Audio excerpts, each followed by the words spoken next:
ये पुजारी जी दिनेश ठाकुर जी। और उनके साथ ये दो जो दिख रहे हैं, इनका भी बताना ज़रूरी है। ये सालों से, कम से कम कितने वर्षों से आप प्रतिदिन मंदिर आ रहे हैं? 1985 से। हाँ, सोचिए कितनी बड़ी बात है कि 85 से ये निरंतर प्रतिदिन 37 साल हो गए। 37 साल से मंदिर आते हैं और 12 महीना, चाहे गर्मी हो, बरसात हो, ठंड हो, नित्य, यानी एक अपार भक्ति बोल सकते हैं। राजीव लोचन महाराज जी के जो मंदिर में हम प्रवेश किए उनमें एक ऐसे भक्त से भेंट हुई है हाँ। जो लगातार 1985 से जी अभी तक सुबह शाम रोज दर्शन करने आते हैं, चाहे गर्मी का मौसम हो, चाहे ठंड हो, चाहे बरसात हो। तो आइए इनके श्रीमुख से दो शब्द सुनते हैं। अपना नाम पहले बता दो। मैं लतीश कुमार सेन नयापारा का निवासी हूँ। भगवान राजीव लोचन के प्रति मेरी अगाध श्रद्धा और भक्ति है, क्योंकि भगवान राजीव लोचन साक्षात पार ब्रह्म परमेश्वर है, जो चतुर्भुज रूप में यहाँ राज्य में विराजमान है, जो कि गजेंद्र मोक्ष हरि अवतार के नाम से अवतरित हैं। भगवान राजीव लोचन नित्य जो श्रृंगार होता है, पोशाक होता है, अभिषेक होता है, भोग लगता है, वो आदिकाल से चला आ रहा है। जब से मंदिर की स्थापना हुई है, नित्य यहाँ 3 श्रृंगार होता है: बाल्यावस्था, युवावस्था और वृद्धावस्था। भगवान राजीव लोचन जैसे इंसान को भोग लगाया जाता है, सुलाया जाता है, स्नान किया जाता है, वैसे भगवान राजीव लोचन का पोशाक, श्रृंगार, शयन, भोजन, सभी प्रकार की क्रियाएं भगवान राजीव लोचन के मंदिर में पुजारियों द्वारा किया जाता है। भगवान राजीव लोचन साक्षात स्वरूप में विराजमान है। यहाँ भगवान को करवट बदलते, उनके बिस्तर पे सिलवट, उसके बिस्तर में चंदन, उसके बिस्तर में तुलसी इत्यादि को मेरे द्वारा स्वयं देखा गया है।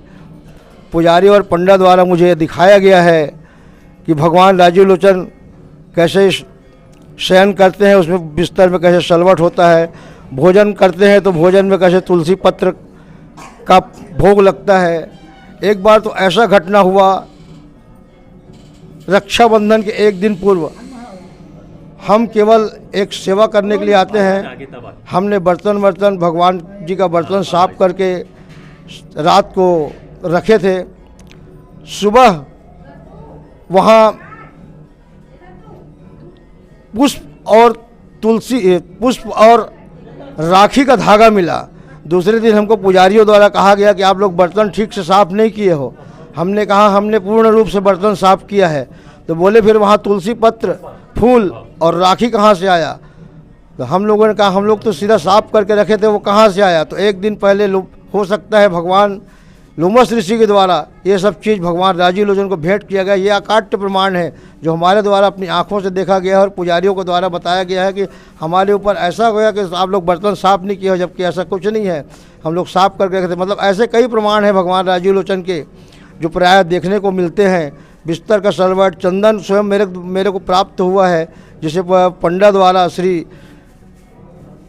के द्वारा प्राप्त हुआ है, जिसे मैं अपने घर ले जाकर भी रखा हूँ। तब भगवान राजीव लोचन इस राजिम धाम में और इस सारी नगरी में और सारे विश्व में ऐसा प्रसिद्ध है कि जिसकी कोई सीमा नहीं है, कोई कल्पना नहीं है। भगवान राजीव लोचन चतुर्भुज रूप में, भगवान राजीव लोचन है तो विष्णु भगवान का अवतार। उसके एक हाथ में चक्र, एक हाथ में गदा, पद्म, शंख विराजमान है। हमेशा आप दाहिने हाथ में भगवान विष्णु का चक्र देखते हैं, जबकि यहाँ दाहिने हाथ में भगवान राजीव लोचन का कमल है, बाएं हाथ में चक्र है, दाहिने हाथ में फिर गदा है, उसके बाद बाएं हाथ में शंख है। इसलिए गजेंद्र मोक्ष हरि अवतार, गज और गदा का जब लड़ाई हुआ उस समय का यह अवतार है, उस तरह का भगवान राजीव लोचन का यह प्राकट्य है। इसीलिए गजेंद्र मोक्ष हरि अवतार के नाम से भगवान राजीव लोचन को जाना जाता है। बोल राजीव लोचन भगवान की जय। मैं शेष नारायण शर्मा राजिम का निवासी हूँ और यहीं मैं पंडा का कार्य करता हूँ। लगभग कितने वर्षों से आप यहाँ कार्य कर रहे हैं? मैं लगभग 65 से शुरू हुआ है मेरा कार्य चल रहा है 1965 से। 1965 से। हाँ, और इस संबंध में वैसे तो प्रायः पूरी जानकारी ये लतीफ़ भैया के द्वारा दी गई है, फिर भी मैं भगवान के सेवा में जब लगा रहा तब 67 की बात है, जिस समय हम लोग अपनी ड्यूटी कर रहे थे। उस दिन जो है भगवान का मैं एक चमत्कार देखा, और वह चमत्कार था कि मैं उस दिन पहले से 3 बजे लगभग सुबह आ गया था। उस समय हम लोग यहाँ आकर के स्नान करते थे, और स्नान करने के बाद यहाँ भगवान की पारी चल रही थी, और साथ में मैं पंडा सेवक के रूप में मैं कार्यरत था। तो जब आके बैठा तो करीब करीब आधा घंटे बाद वह पहुँचा, लगभग 3:30 बजे, और यहाँ स्नान करने लगा। और स्नान करने के पहले हम लोग जो सेवा करते थे उसने कहा कि आप जाके मंदिर का पट खोलो। तो मैं यहाँ आया, और आने के बाद जो है यहाँ घंटी बजा कर के भगवान के अंदर मंदिर में प्रवेश किया, गर्भगृह में। और वहाँ जो है पहले लाइट नहीं थी उस समय, और लाइट नहीं थी तो वहाँ दिया जलाते थे, और दिया जलाने के बाद देखता हूँ कि उस दिन रविवार का दिन था। तो शनिवार को जैसे भगवान को हम लोग तेल लगाते हैं, और तेल की जो पूरी आकृति उसके बिस्तर में सफ़ेद चादर जो बिछा रहता है उसमें भगवान की पूरी आकृति जो है ऐसा लगता था कि मानो भगवान यहाँ पे शयन किए होंगे।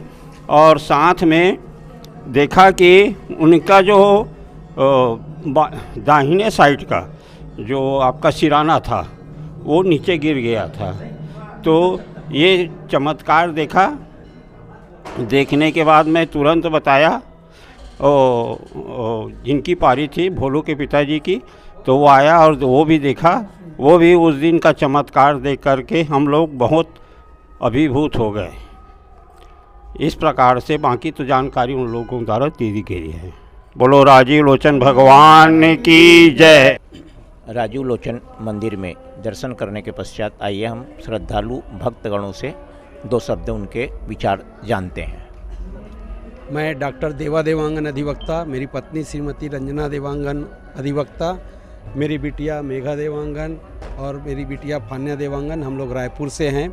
आज माघी पूर्णिमा के अवसर पर इस मेले में प्रथम बार हम लोग यहाँ आए हैं। इसके पूर्व भी हम लोग आते थे, भगवान राजीव लोचन जी का दर्शन करने के लिए आते थे।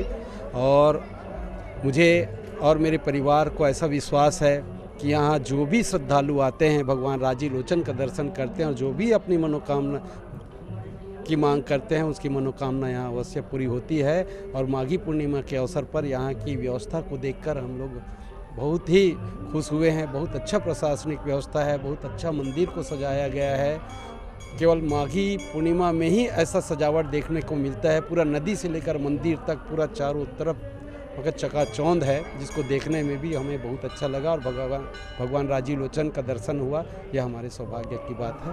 धन्यवाद। बोलो राजीव लोचन भगवान की जय। LIC, जिंदगी के साथ भी, जिंदगी के बाद भी।